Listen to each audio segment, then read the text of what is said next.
Le Mag de la Science hebdomadaire, formule enrichie chaque semaine grâce à l'apport des journalistes de la presse écrite de Science et Vie, le magazine. Mathilde Fontaise, bonjour. Bonjour. Aujourd'hui, c'est moi qui ai une question pour vous. Oui. Quel est l'endroit le plus froid de l'univers? C'est pas le frigo, c'est pas le congélateur, l'Himalaya. Non, c'est pas l'Himalaya.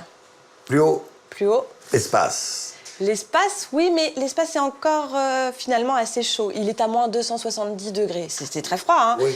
Mais c'est quand même au-dessus du zéro absolu, qui est à moins 273,15 degrés. Moins 273, on peut pas aller plus froid que ça. Non, il s'agit même d'une température théorique. Vous rappelez peut-être que la chaleur, c'est l'agitation des particules. Oui. Plus les particules sont agitées, plus il fait chaud. Quand on dit que ça c'est chaud, ça veut dire que ça bouge beaucoup. Voilà.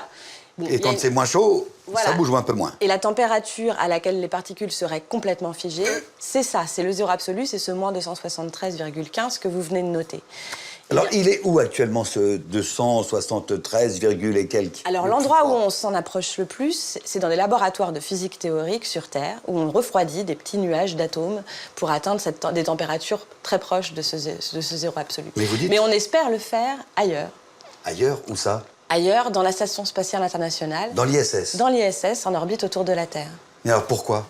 Pourquoi? Parce qu'en fait, sur Terre, ce petit nuage d'atomes qu'on refroidit, on n'arrive pas à le maintenir très longtemps. Il s'effondre sous l'effet de la gravité. Il tombe, en quelque sorte, au bout de 2 secondes à peu près. Et donc là-haut?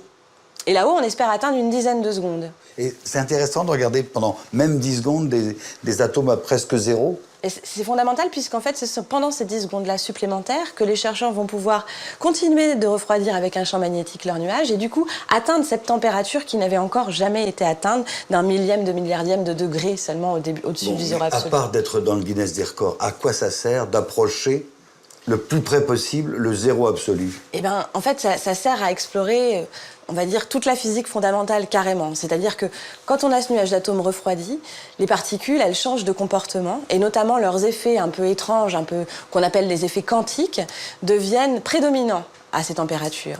Et donc, du coup, on peut les observer beaucoup mieux. Et notamment, par exemple, les chercheurs espèrent pouvoir observer dans l'espace l'impact de la gravitation sur les particules. On sait que les physiciens manquent d'une théorie qui pourrait décrire la gravitation à l'échelle des particules. Ils espèrent pouvoir y arriver en observant ce petit nuage ultra refroidi dans l'espace.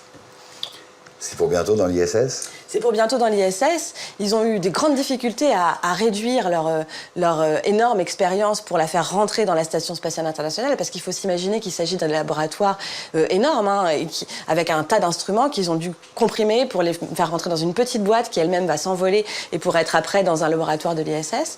Mais ils disent qu'ils sont prêts. Dans quelques semaines, normalement, ça doit partir. Et après, on partira pour plusieurs années d'expérimentation dans l'ISS.